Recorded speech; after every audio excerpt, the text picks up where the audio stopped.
National human right commission क्या होते हैं? ह्यूमन राइट्स, मानवाधिकार आयोग। आपका मीडियम क्या है? मीडियम क्या है आपका? आप लोग साथ में हैं क्या?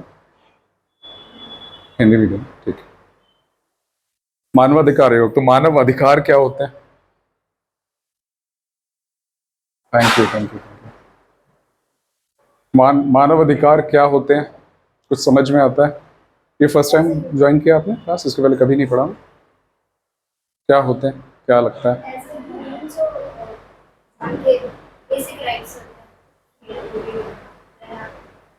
कुछ और?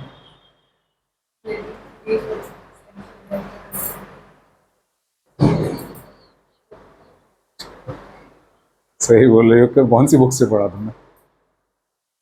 ठीक है। तो वो वो बेसिकली वो अधिकार जो हमको पैदा होते हैं साथ ही मिल जाने चाहिए, वो मानव। क्यों फर्क कर समझना जरूरी है? क्योंकि हम मौलिक अधिकार पढ़ चुके हैं जो कि संविधान में है। संविधान क्या होता है? आपका नाम क्या है? शालिनी। तो संविधान क्या होता है ये तो पता है? एक बुक है जिसमें सारे रूल्स लिखे हैं कि हम कैसे उठेंगे, बैठेंगे और नाचेंगे, गाएंगे। वहां बैठना। हाँ हाँ।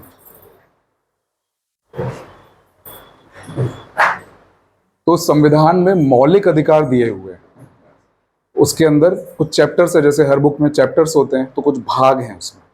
फिर हर भाग किसी एक चीज से जुड़ा हुआ है। ऑब्वियस है, हर चैप्टर किसी सब्जेक्ट से, टॉपिक से जुड़ा हुआ होता है। फिर उसमें मौलिक अधिकार भी हैं। तो उन रूल्स को अनुच्छेद बोलते हैं, और अनुच्छेदों का नंबर दे दिया गया, तो अनुच्छेद 1, 2, 3 ऐसे। तो 12 से 35 तक मौलिक अधिकार दिए हुए हैं, जो कि बहुत इंपॉर्टेंट होते हैं। तो मौलिक अधिकार और मानव अधिकार, ऐसे बैठो ना, उससे भी पढ़ना है क्या? मतलब तुम्हें कंफर्टेबल रहेगा इसलिए बोलो, है ना? तो वो फर्क समझने की बात है, उसके अलावा कुछ इसमें ज्यादा है नहीं। अभी तक जो हम पढ़ते आ रहे हैं कि मानवाधिकार आयोग मतलब कंपोजिशन और कैसे हटाएंगे, कैसे रखेंगे, और क्या अधिकार, क्या पावर है, वही सब पढ़ना है। तो मानव अधिकार वो अधिकार हैं जो किसी भी ह्यूमन को, किसी भी इंसान को पैदा होते ही उसको मिल जाने चाहिए, वो अधिकार है। कहानी कहाँ से शुरू होती है? तो सबसे पहले हिस्ट्री देख लेते हैं हम, इसकी इतिहास क्या रहा मानवाधिकार आयोगों का। 1948 में 10 दिसंबर को पेरिस में पेरिस में मानवाधिकार आयोगों को लेकर के यूडीएचआर साइन हुआ। क्या साइन हुआ? UDHR, universal declaration of human rights, sign किया गया, जिसको इंडिया ने भी साइन किया। मानव अधिकारों की सार्वभौमिक घोषणा बोलते हैं इसको, इंपॉर्टेंट है ये। 10 दिसंबर 1948 को पेरिस में। इसमें ये कहा गया कि जिन जिन कंट्रीज ने हम यहाँ आकर साइन किया, इसमें कुछ 30 अनुच्छेद थे, 30 रूल्स थे। इतना आपसे पूछा नहीं जाएगा, बता रहा हूँ। एक डॉक्यूमेंट था ये, एक संविधान टाइप का था। किससे रिलेटेड? मानव अधिकारों से रिलेटेड। और उसमें 30 कुछ अनुच्छेद थे, और सबको बोला गया कि अगर आप इन 30 अनुच्छेदों को मानते हो, जो जो कंट्रीज वहां पर आई थी, उनमें साइन कर दो।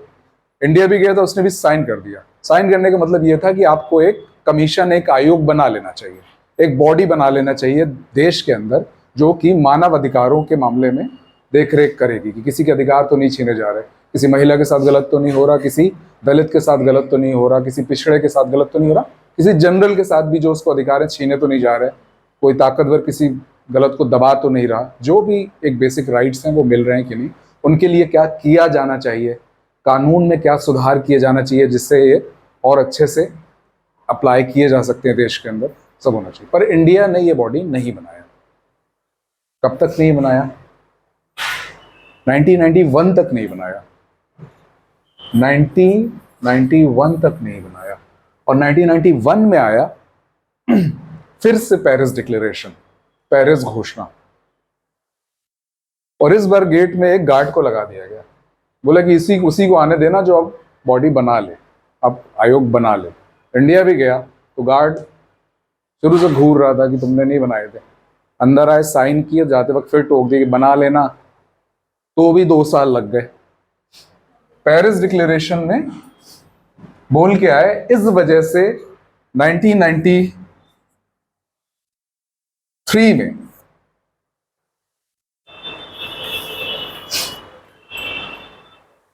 एक कानून बनाया हमने, एक एक्ट बनाया, एक अधिनियम बनाया। अधिनियम क्या होता है शालिनी? एक्ट क्या होता है? अधिनियम। कानून क्या होता है? कानून। इसमें कुछ रूल्स लिखे होंगे कि हमने अगर मान लो वो ट्रैफिक से रिलेटेड कानून है, तो हमने अगर कि 2 लोगों को उड़ा दिया तो हमको 2 बार फांसी दी जाएगी कि एक ही बार दी जाएगी? ठीक है, उसमें कानून लिखा होगा। एक होता है संविधान, एक होता है कानून, एक्ट से बनता है जो कि लॉ, और एक होता है एग्जीक्यूशन, रिजोल्यूशन जिसको बोलते हैं। यानी कि इन तीनों में फर्क क्या होता है? संविधान वो होता है जो कि शुरू में जो संविधान बन गया 1950 में, जो 26 जनवरी को लागू हो गया हमारे देश के ऊपर, वो वाली बुक, उसमें भी हम कुछ जोड़ सकते हैं, पर उसमें कुछ जोड़ेंगे तो बहुत इंपॉर्टेंट कुछ चीज होगी। कौन जोड़ेगा? पार्लियामेंट जोड़ेगा। ठीक है, उससे थोड़ा कम इंपॉर्टेंट चीज है कि भाई ड्रग्स से रिलेटेड कोई कानून बनाना है। हमें नहीं लगता कि इतनी इंपॉर्टेंट है कि हम इस बुक को, जो कि हमारे लिए पवित्र है, जो हमारे देश का सब कुछ सोल है, वो उसमें कुछ करें। तो हमने ड्रग्स के लिए एक एक्ट पास कर देंगे, अधिनियम बना देंगे, अधिनियम बना देंगे, और उसमें सारे कानून लिख देंगे। अब कुछ आर्यन खान का केस हुआ ड्रग्स का, तो वो 10 पन्नों का अधिनियम लेगा जज, और बोलेगा हाँ भाई क्या बोल रहे हो तुम, क्या बोल रहे हो तुम, तो उस हिसाब से चेक करेगा। ये हो गया अधिनियम। एक होता है रिजोल्यूशन, कि जो हमारी मंत्री परिषद है, जो मंत्री हैं, जो भी नरेंद्र मोदी प्रधानमंत्री के अंदर जो उनके मंत्री हैं, वो एक संसद में प्रस्ताव पारित कर दें कि हम ये करेंगे। जैसे नीति आयोग बना, उसके लिए कोई कानून नहीं बना। तो ज्यादातर ये होता है कि जब ये सब इन लोगों को मालूम है, आपके लिए बता रहा हूं मैं, ज्यादातर ये होता है कि एक्ट जो बनता है, जैसे हम किसकी बात करें, मानवाधिकार आयोग से रिलेटेड एक्ट बनेगा अब, क्योंकि यहाँ पर गाली पड़ी 91 में, तो अब हम अपने यहाँ आकर के एक्ट बनाएंगे। उस एक्ट को लागू करने के लिए ज्यादातर कोई ना कोई संस्था, एक बॉडी बना दी जाती है। जैसे मानव अधिकारों के जो कानून बनाए गए, उसको लागू करने के लिए एक संस्था बना दी गई। महिला आयोग से रिलेटेड एक एक्ट बनेगा, वो भी बना दिया जाएगा। सीएजी से पहले से था, इस टाइप से हर किसी का। तो एक्ट बना कब? 1993 में। क्या नाम रखा जाएगा इस एक्ट का? Protection of human rights. Hindi में क्या बोलेंगे? मानव अधिकार संरक्षण विधेयक। विधेयक यानी बिल पास हो जाएगा तो वो बन जाएगा अधिनियम। तो मानव अधिकार संरक्षण अधिनियम 1993, 1993, ये अधिनियम बन गया। अब बारी आई बॉडी बनने की। तो 12 अक्टूबर को उसी साल हमने इसको लागू करने के लिए एक बॉडी बना दी, जिसको बोला गया मानव अधिकार आयोग। पर बात सिर्फ इतनी ही नहीं थी। इस कानून ने बोला, ये जो कानून था PHRC, protection of human right commission या एक्ट, यहां पर एक्ट कर दो, ये जो कानून था PHRA, protection of human rights या मानव अधिकार संरक्षण अधिनियम, इसमें ये बोला गया कि सिर्फ नेशनल लेवल पे नहीं बनाना है आपको, हर राज्य में भी एक बनाना है आपको। जब कानून बोल दिया तो अब बनाना पड़ेगा। तो नेशनल लेवल पे बना national human right commission, NHRC, राष्ट्रीय मानवाधिकार आयोग, और स्टेट लेवल पर ना स्टेट ह्यूमन राइट कमीशन, राज्य मानवाधिकार आयोग।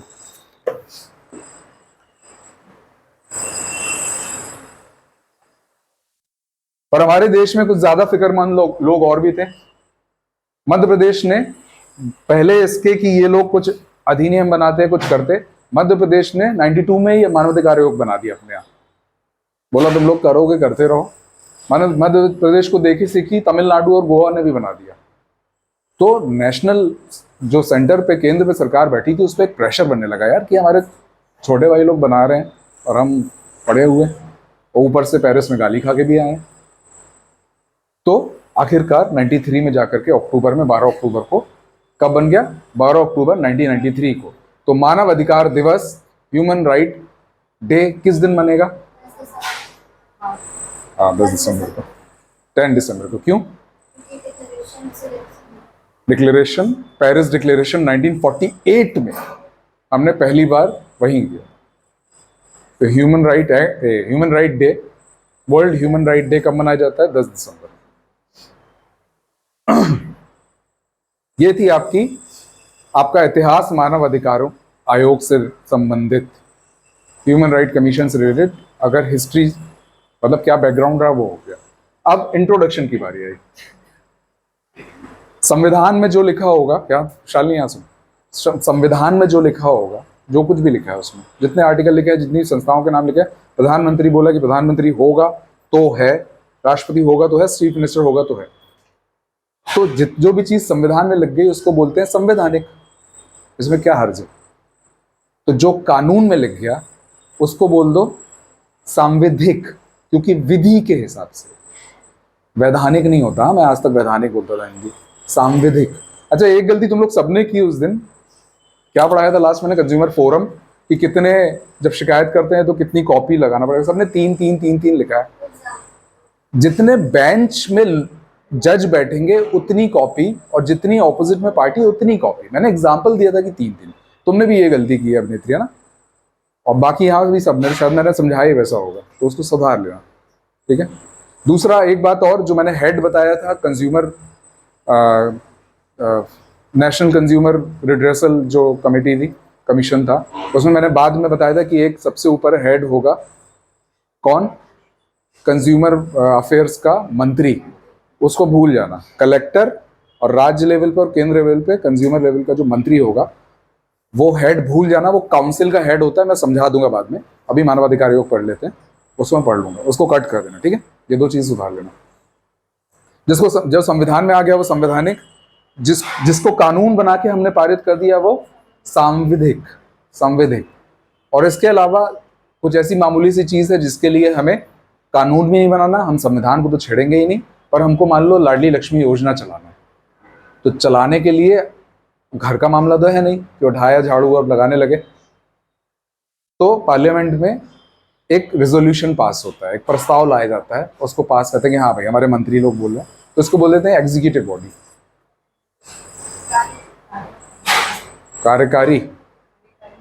कार्यकारी संस्था हो जाती है, ठीक है। तो अभी ये जो मानव अधिकार आयोग बना, ये कौन सी बॉडी होगी? हाँ, ये कैसे बनी? एक एक्ट आया, कानून आया, तो ये संवैधानिक बॉडी होगी, सांविधिक बॉडी होगी कि एग्जीक्यूटिव बॉडी होगी? सांविधिक ना, स्टैट्यूटरी बोलते हैं उसको इंग्लिश में, सांविधिक। समझ में आया क्यों बोल रहे हैं? तो सबसे पहली बात क्या है, मानवाधिकार आयोग क्या है? एक स्टैट्यूटरी या सांविधिक बॉडी, सांविधिक संस्था। अब क्या होगा, आप यूपीएससी के लिए करेंगे कि एमपीपीएससी के लिए भी? ठीक है, देखिए 3 तरह के क्वेश्चन आते हैं यूपीएससी हो चाहे मेंस हो, एक वेरी शॉर्ट, एक मिड लेवल का और एक लेंथी क्वेश्चन आएगा। तो वेरी शॉर्ट आपको 3-4 लाइन में, 3 लाइन में निपटाना है। मिड लेवल का होगा उसके लिए आपके पास 8-10 लाइन होंगी, और सबसे बड़ा जो होगा उसके पास डिपेंड करता है 300 वर्ड का है कि 200 वर्ड का है, ऐसे पेजेस होंगे। हमें फॉर्मेट क्या रखना है? सबसे बड़े वाले में यहाँ पर आएगा आपका इंट्रोडक्शन, ये खून में बस जाना चाहिए ये फॉर्मेट, इसके बिना काम होगा नहीं। हाँ, यहाँ पर आएगा कंक्लूजन। इंट्रोडक्शन क्या आएगा अभी मैं बताऊंगा, उससे समझ में आ जाएगा। कंक्लूजन में हमको पॉजिटिवली कंक्लूड करना है, हमेशा कुछ अच्छी सोच बताना है कि ये ऐसा ऐसा हुआ है और अच्छी बात है, इसमें ये भी हम कर सकते हैं। और अभी करंट में क्या चला हमने देखा, मार्केट में मानवाधिकार आयोग से रिलेटेड क्या हुआ, कि कुछ भी मुद्दा आपको लगता है कि वो ऐसी ऐसी जगह है, तो यहाँ पर ये जो हुआ इसमें मानव अधिकार आयोग ने ये स्टेप लिया, जो कि तो ये समझ में आया कि आप टोटली अवेयर हो। फिर यहाँ पर बीच में मेन बॉडी आएगी, जो क्वेश्चन पूछा गया है एग्जैक्टली उसी के बारे में हमको लिखना है। तो वो मेन बॉडी में क्या क्या आएगा, हमको एक फ्लो चार्ट बनाना है। 11 मार्क्स में या जो भी सबसे बड़ा आंसर वाला उसमें फ्लो चार्ट बनाना ही बनाना है, चाहे गुंजाइश ना हो, कुछ भी बनाओ पर बनाना ही बनाना है, कसम खा लो। फ्लो चार्ट बनाना ही बनाना है, फ्लो चार्ट भी अच्छे टाइप का, ये तो बहुत बेसिक है, अच्छा बनाना है। तो उसमें क्या फायदा होगा, यहाँ पर आपने साइड जो लिखा ना, यही आपकी साइड हेडिंग हो जाएगी।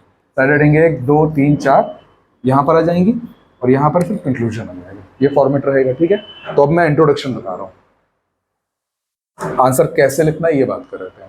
अब हम इंट्रोडक्शन कर रहे हैं कि किसी भी टॉपिक में इंट्रोडक्शन ज्यादातर कॉमन हो जाता है, हमें थोड़ा सा कॉमन सेंस यूज करके इंट्रोडक्शन को वैसे ढाल लेना है जो क्वेश्चन पूछा जाएगा। क्वेश्चन की डिमांड से ही आंसर होना चाहिए, इस क्लास में उस चीज की बहुत कमी है। जो क्वेश्चन में पूछा जाए टू द पॉइंट उसके बारे में लिखो, नहीं तो कोई मतलब नहीं है 2 पेज भरने का। हम यूनिवर्सिटी का एग्जाम नहीं दे रहे हैं, और पॉइंट में लिखना है आंसर। 3 लाइंस तो मतलब समझ लो बहुत बड़ा हो गया। 2 लाइन, 2 लाइन पॉइंटर में, भले ही वो हमने पैराग्राफ की चीजों को तोड़ा है, कहीं से भी तोड़ दो सेंटेंस, वो होना पॉइंटर चाहिए और अंडरलाइन करना है। कोई अंडरलाइन नहीं कर रहा है। हाँ? चलो, इंट्रोडक्शन में क्या लिख सकते हैं हम इसके? सबसे पहले हमने देखा कि स्टैट्यूटरी यानी संवैधानिक बॉडी है, सांविधिक बॉडी। दूसरा क्या लिख सकते हैं? किसके अंतर्गत बनी, किस कानून की वजह से बनी? तो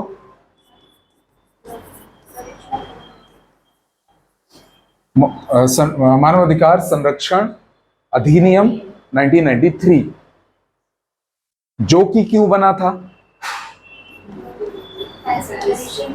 पेरिस डिक्लेरेशन यानी पेरिस पेरिस घोषणा की वजह से। इसकी वजह से ये बना, इसकी वजह से ये बना। हो गया। अब क्या हमारे संविधान में मानवाधिकार की कहीं पर बात की गई है?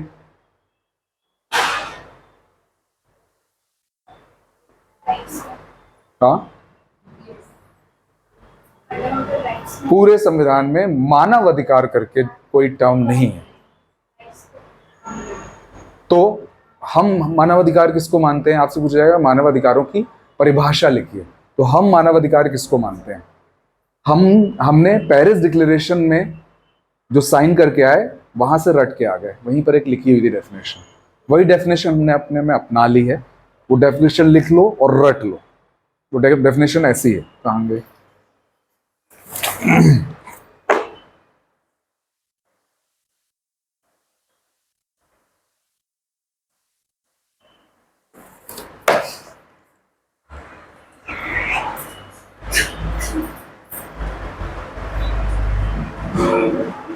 अरे यार,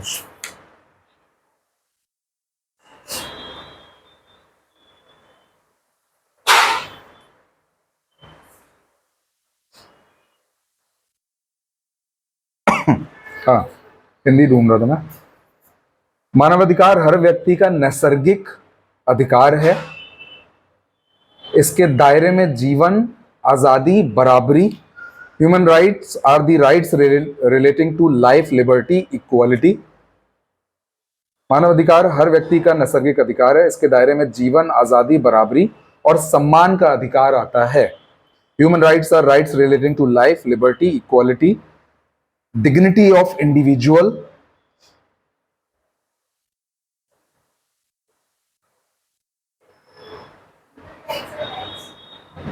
relating to life, liberty, equality, dignity of individual हुआ, guaranteed by constitution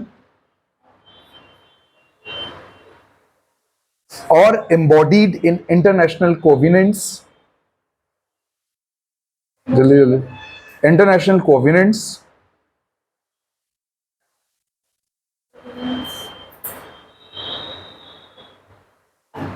and enforceable by courts in India। हम कहां तक पहुंचे थे? सम्मान का अधिकार आता है। इसके अलावा गरिमामय जीवन जीने का अधिकार,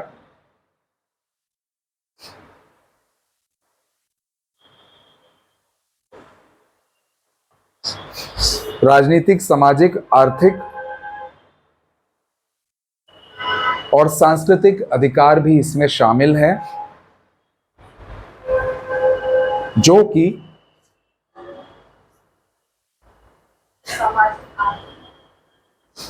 और सांस्कृतिक अधिकार भी इसमें शामिल हैं,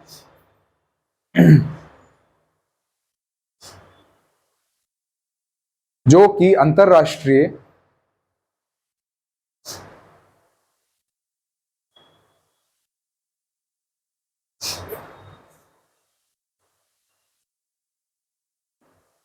कोविनेंट्स को क्या, अग्रीमेंट को क्या बोलते हैं? समझौते, समझौते में तथा भारतीय न्यायालय में प्रवर्तनीय हैं।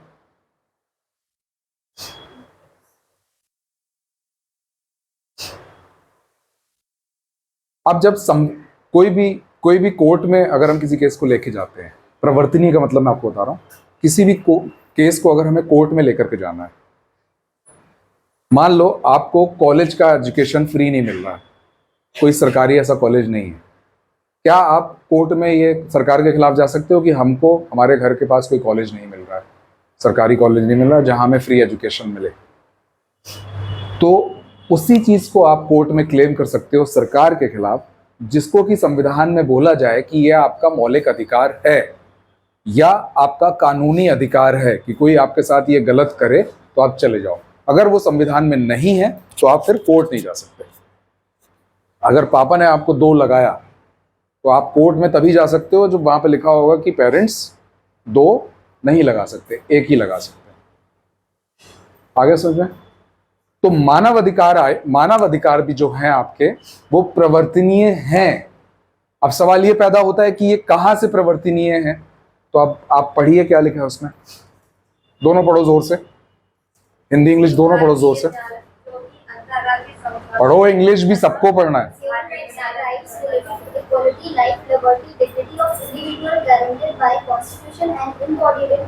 पहला वर्ड क्या जो उसमें लिखा हमने? आजादी। नैसर्गिक अधिकार है वो तो चलो उसकी कोर डेफिनेशन होगी। पहला क्या, उस नैसर्गिक अधिकार में क्या दे रहे हैं हम? आजादी, राइट टू फ्रीडम, स्वतंत्रता का अधिकार है हमें। मौलिक अधिकार में पढ़ा था, आर्टिकल 19 में है। इक्वालिटी, बराबरी, कहां पर है? 15-16, 15 उसमें भी है डिस्क्रिमिनेशन, और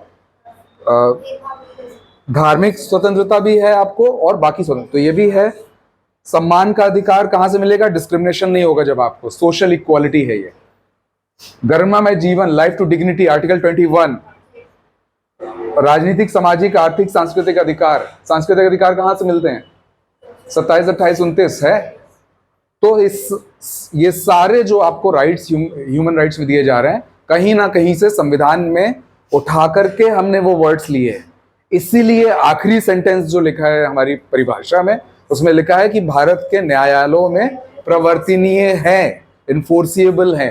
यानी मानव अधिकारों के खिलाफ अगर आपके कोई कुछ करता है तो आप कोर्ट जा सकते हैं। ये डीपीएसपी की तरह वैसे नहीं है कि हम उसके लिए कोर्ट नहीं जा सकते, ये मौलिक अधिकारों की तरह है। तो बार बार हम देख रहे हैं कि मौलिक अधिकारों से इसको कंपेयर किया जा रहा है। तो आपसे क्वेश्चन पूछा जाएगा कि मौलिक अधिकार और मानव अधिकारों में क्या अंतर है? पहला क्वेश्चन आपसे 5 मार्कर में आ सकता है, 3 मार्कर में भी आ सकता है। ठीक है, तो क्या अंतर है मौलिक अधिकार और मानव अधिकारों में? मौलिक अधिकार क्या है? जो कि जन्म से ही आपको मिल जाना चाहिए। सॉरी, मौलिक अधिकार इन फंडामेंटल राइट्स। तो ये वो हैं जो संविधान ने आपको दिए हैं। संविधान बना तभी आपको मौलिक अधिकार मिले। और ये कौन से हैं? जो जन्म से आपके हैं।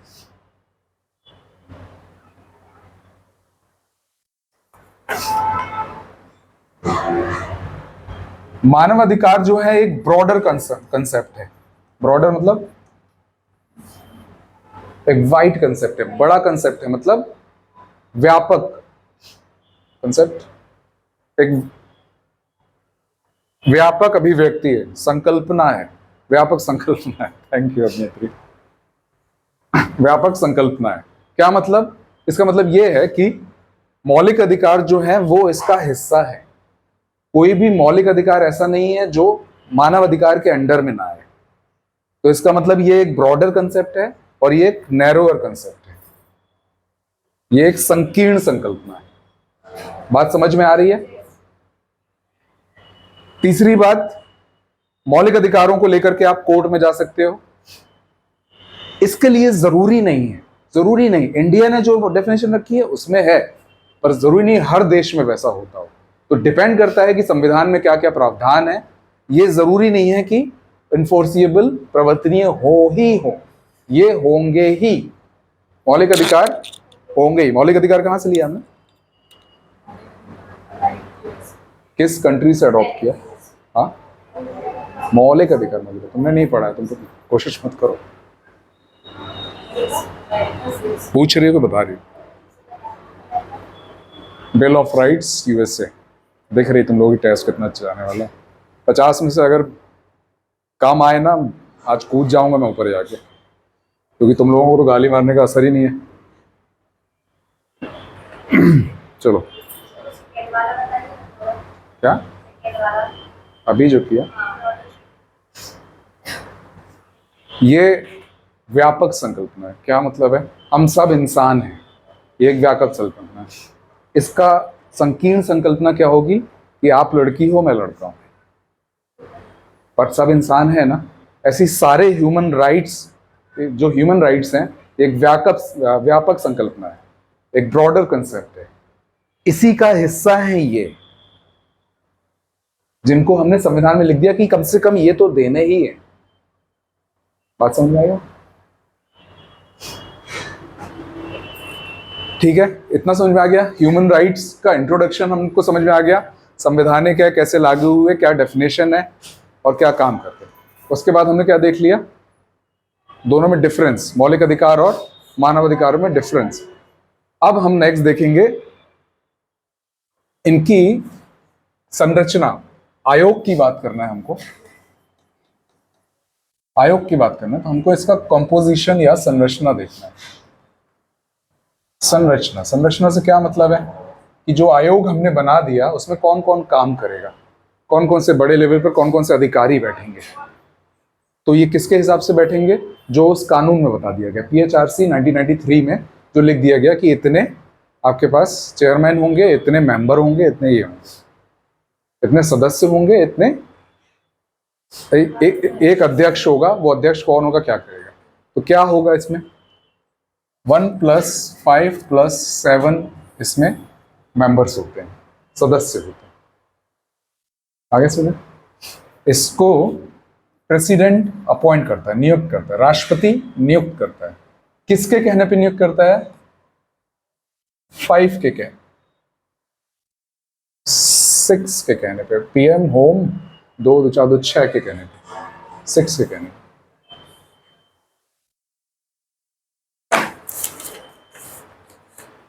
आया समझ में? कितने मेंबर्स हैं? 1 + 5 + 7। अब यहां देखो, एक होगा चेयरपर्सन यानी अध्यक्ष,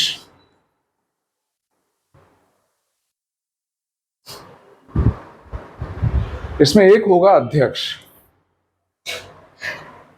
अध्यक्ष किसको बनाया जा सकता है? अध्यक्ष किसको बनाया जा सकता है? गौर से सुनना। या तो वो, देश का सबसे बड़ा कोर्ट कौन सा है? देश का सबसे बड़ा कोर्ट कौन सा है? तुमसे नहीं पूछा, तुमको तो पता ही है।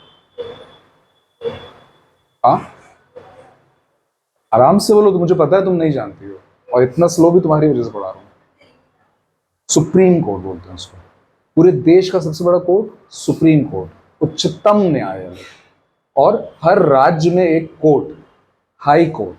मध्य प्रदेश का हाई कोर्ट कहां पर? जबलपुर। आगे सुनो, फिर इन कोर्ट्स में जज होते हैं। तो एक होता है चीफ जस्टिस, मुख्य न्यायाधीश, और बाकी होते हैं जनरल जज। इसी तरह सुप्रीम कोर्ट में चीफ जस्टिस ऑफ इंडिया हो जाता है, CJI, क्योंकि पूरे इंडिया में एक सुप्रीम कोर्ट है। आगे समझो। तो अध्यक्ष कौन हो सकता है बोलते हैं? तो बोलते हैं कि CJI जो कि रिटायर्ड हो चुका हो, या तो ये हो, या फिर सुप्रीम कोर्ट का ही जज।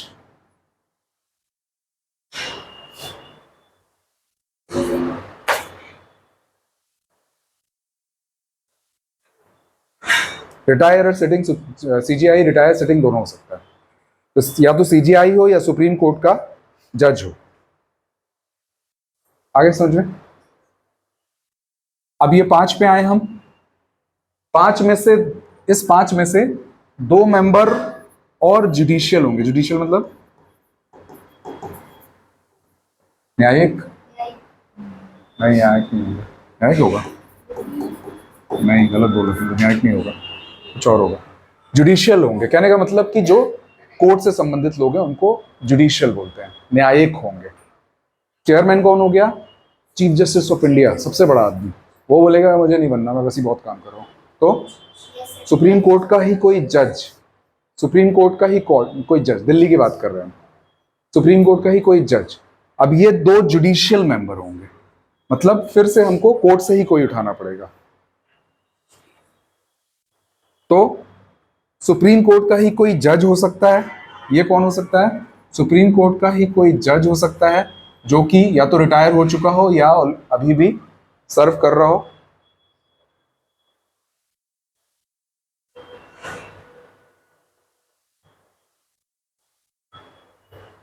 या फिर हाई कोर्ट का चीफ जस्टिस हो सकता है, यानी मुख्य न्यायाधीश हो सकता है, समझ गए। ये भी सर्विंग या रिटायर्ड कुछ भी हो सकता है।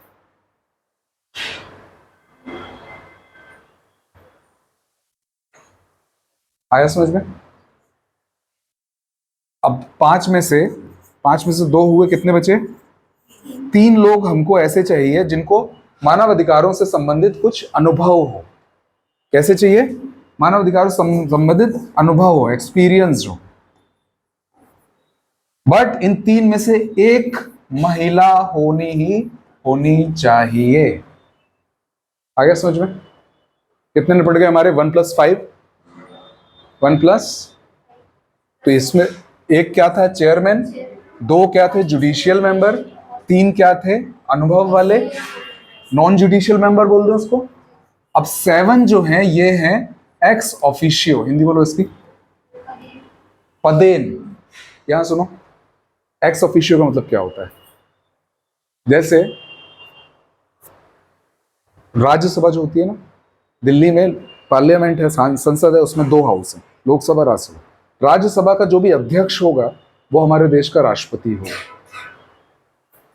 इसका मतलब जो राज्यसभा का अध्यक्ष है वो पदेन उपराष्ट्रपति है, एक्स ऑफिशियो, मतलब उस ऑफिस का होने की वजह से वो होगा ही होगा, ये हमने नियम बना दिया। फॉर एग्जाम्पल, इस कोचिंग का चेयरपर्सन कौन होगा बोले, तो जो भी हिस्ट्री पढ़ाएगा वो इस कोचिंग का चेयरपर्सन होगा, हमने तय कर दिया। कल को ये आकर के पढ़ाने लगी तो क्योंकि ये हिस्ट्री पढ़ा रही है, इस पदेन ये चेयरपर्सन होंगे। पदेन का मतलब समझ आ गया। अब हमें देखना ये 7 मेंबर जो है वो एक्स ऑफिशियो मेंबर होंगे, पदेन मेंबर होंगे। क्या होंगे, एक्स ऑफिशियो। तो इसमें 7 आयोग हैं इंडिया के अंदर, 7 आयोग हैं, उनके अध्यक्षों को बोलते हैं कि जो भी उनका अध्यक्ष होगा वो हमारा एक्स ऑफिशियो मेंबर होगा, पदेन सदस्य होगा। कौन कौन से आयोग जानते हैं आप लोग, इलेक्शन कमीशन आयोग है, हाँ सॉरी वो नहीं है इसमें, schedule caste, schedule tribe, OBC, 3 निपट गए। महिला ले लो, माइनॉरिटी ले लो, और बाल अधिकारों से संबंधित वाला जो है 6 हो गए। एक और कौन सा बचा, डिसेबिलिटी, दिव्यांग वाला, दिव्यांग आयोग। कौन कौन से हो गए, SC ST OBC 3, महिला माइनॉरिटी बाल अधिकार 6, और लास्ट कौन सा, डिसेबिलिटी। इन सारे आयोगों के जो अध्यक्ष होंगे 7, वो हमारे एक्स ऑफिशियो मेंबर होंगे। कोई बोल सकता है, सातों के नाम बोल सकती है शालिनी, बोलो।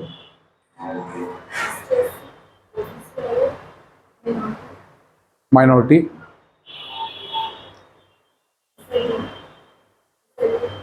थोड़ा जोर से, डिसेबिलिटी, वेरी गुड। महिला और बाल, महिला भी तो सिर्फ एक चूका तुमने, वेरी गुड। ऐसे अवेयर रह के पढ़ना है, ठीक है। तो ये हो गया हमारा कंपोजिशन।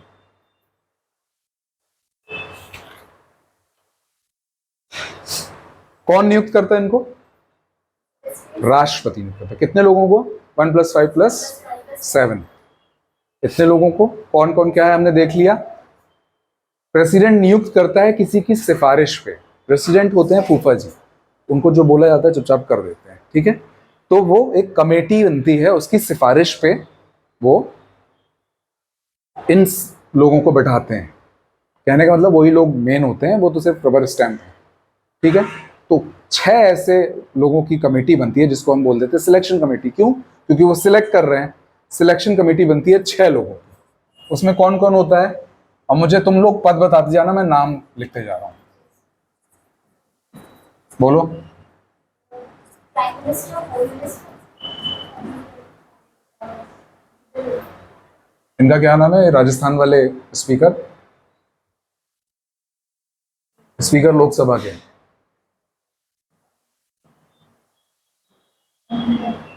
अधीर रंजन तो लीडर ऑफ ऑपोजिशन है। स्पीकर का क्या नाम है भाई? बिरला, ओम बिरला।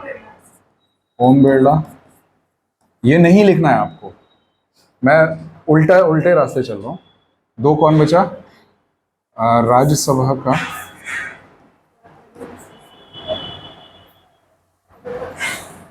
ये इंपॉर्टेंट है, इससे क्वेश्चन बनेगा। और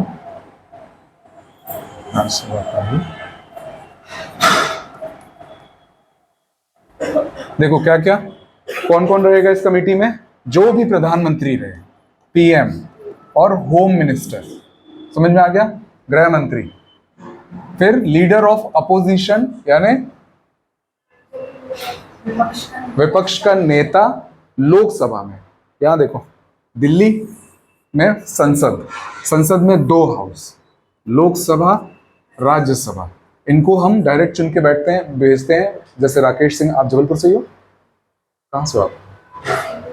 ओके, राकेश सिंह जैसे यहाँ के सांसद हैं। प्रधानमंत्री मोदी वाराणसी से सांसद है। एक होता है एमपी, एक होता है एमएलए। यहाँ पर कौन जाते हैं? एमपी चुन के।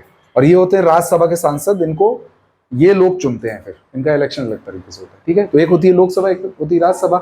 इसमें एक होता है जो लीडर होगा, जो जीतेगा, प्रधानमंत्री बन गए ज्यादातर। और दूसरा जो पूरा विपक्ष बना, सारे जो ऐसे भी तो जाते हैं जिनकी, जैसे कांग्रेस के भी तो कुछ लोग हैं लोकसभा में ना, सरकार किसकी है? बीजेपी और अलायंस की, पर कांग्रेस के भी लोग हैं। तो ये भी अपना एक नेता बना लेते हैं। तो वो कौन हो जाते हैं? लीडर ऑफ ऑपोजिशन, विपक्ष का नेता। किसका नेता है? विपक्ष का नेता। वो अभी अधीर रंजन है, वो भूल जाओ, अधीर रंजन को याद नहीं रखना। कौन इसमें होगा? विपक्ष का नेता लोकसभा में, और विपक्ष का ही नेता राज्यसभा में। कौन कौन हो गया? पीएम और होम मिनिस्टर, विपक्ष का नेता लोकसभा में, विपक्ष का नेता राज्यसभा में। और अध्यक्ष कौन होता है लोकसभा का? स्पीकर। अभी ओम बिरला है। कौन होता है? स्पीकर होते हैं। तो स्पीकर आ जाएगा, मतलब लोकसभा का अध्यक्ष बोल रहे हैं बेसिकली। तो वो कौन होता है? उसको स्पीकर बोल देते हैं। देखने वाली बात यह है कि राज्यसभा का उपाध्यक्ष ले रहे हैं हम। कोई बता सकता है ऐसा क्यों? क्योंकि अध्यक्ष जो होता है वो उपराष्ट्रपति होता है। ये क्वेश्चन आ चुका है प्री में, इस शायद 21 में ही आया था। क्यों इनको? क्योंकि राष्ट्रपति उपराष्ट्रपति को हम ऐसे किसी भी कमेटी में नहीं घसीटते रहते, बड़े लोग हैं। तो आगे समझ में, सिलेक्शन कमेटी में कौन कौन होगा? पीएम, होम, सबको बोलना है भाई।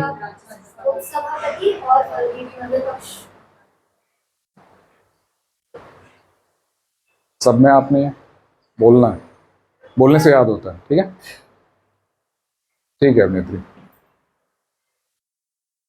इतना समझ में आ गया। ये कंपोजिशन है, ये क्या है? संरचना मानव अधिकार आयोग की। ठीक है, अब दो चीजें इसकी संरचना से और जुड़ी हुई हैं और जो इंपॉर्टेंट है। पहली बात ये कि रीअपॉइंटमेंट, मतलब क्या, कितने, पहली बात तो कितने साल के लिए चुने जाएंगे ये लोग? तो 3 साल और 70 साल। या तो 70 साल उनकी एज हो जाए तो रिटायर होना पड़ेगा, और या फिर 3 साल जो पहले हो जाए। इसमें कुछ दिक्कत तो नहीं? 3 और 70। मैंने आज ज्वाइन किया ह्यूमन राइट कमीशन, मेरी एज 68 है। मैं कितने साल के लिए ज्वाइन कर सकता हूँ? मैक्सिमम 3 साल के लिए। पर 3 साल होने के पहले ही मैं 70 साल का हो गया, तो मेरे को रिटायर होना पड़ेगा। मान लो मैं 50 का हूँ और मेरे 3, तो मैं पूरे 3 साल कर सकता हूँ। आ गया समझ में? ये होता है 3 70 साल का मतलब 3 70। पर क्या ये हो सकता है कि 3 साल होने के बाद बोले कि यार तुमने काम अच्छा किया, तुम ही दोबारा बन जाओ? हो सकता है, यहां पर अलाउड है, रीअपॉइंटमेंट हो सकता है। रीअपॉइंटमेंट क्या हिंदी? पुनर्नियुक्ति हो सकती है। पर ये सिर्फ 2 ही बार बन सकता है एक आदमी। मतलब ऐसा नहीं कि फिर से तुम 50 के थे तो अब हैट्रिक मार दो। ठीक है, एक बार।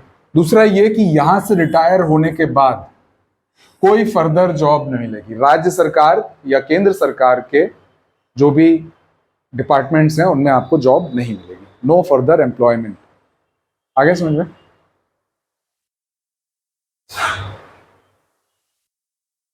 आगे समझ में?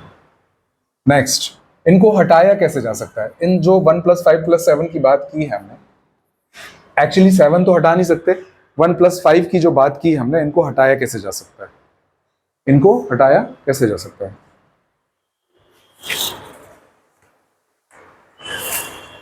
तो कौन हटाएगा? पहली बात, प्रेसिडेंट। कौन हटाएगा? राष्ट्रपति। इन्होंने ही लगाया था, यही हटा देंगे। कब हटा सकते हैं? दो मामलों में। एक तो प्रूवन मिसबिहेवियर, दो कदाचार और अक्षमता। ये कैसे प्रूव होगी? कदाचार और अक्षमता, मिसबिहेवियर कैसे प्रूव होगा? तो राष्ट्रपति सुप्रीम कोर्ट को बोलेंगे कि आप इस मामले में देखो कि इस आदमी ने ये किया है, कि आपको लगता है कि ये मिसबिहेवियर माना जाना चाहिए। सुप्रीम कोर्ट चेक करेगा, और अगर सुप्रीम कोर्ट ने बोल दिया हाँ, तो चेयरमैन साहब या सदस्य साहब जो भी हैं वो हटा दिए जाएंगे। एक बात। दूसरा, कौन करेगा ये चेक?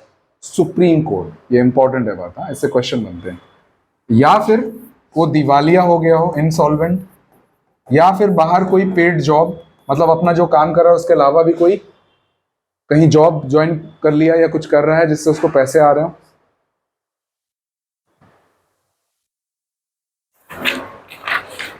या फिर वो अनफिट हो जाए, मेंटली या फिजिकली। क्या हो जाए?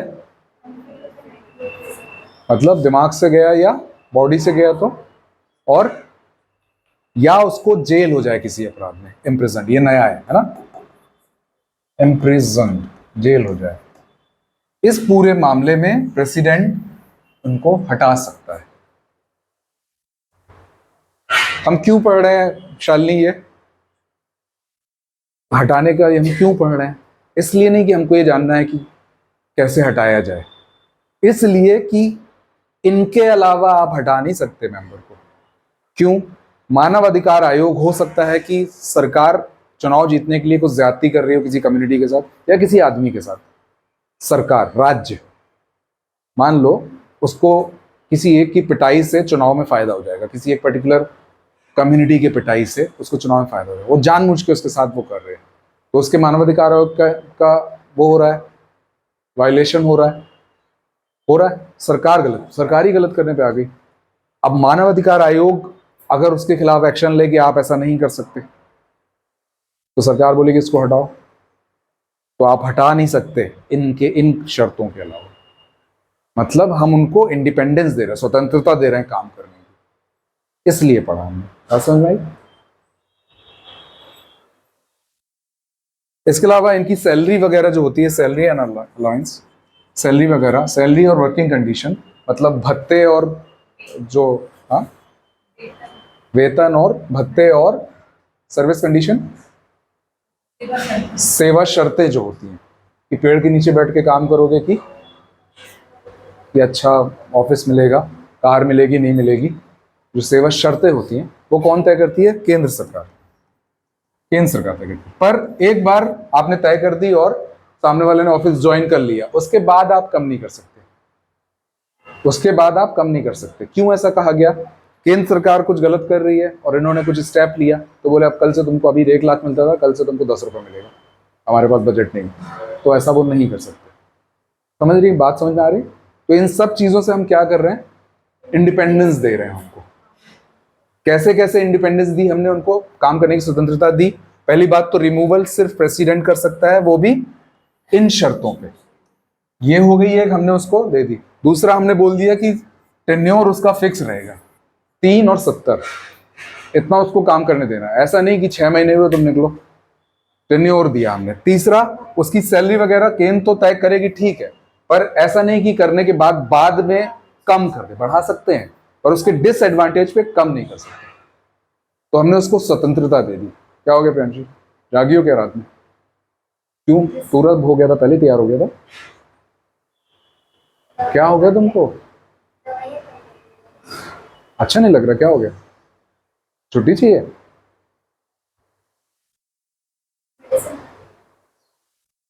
ठीक, कितनी उंगली है? क्या हो गया बोलो ना, जाना है घर। तुम ठीक नहीं दिख रही हो, क्या हो गया?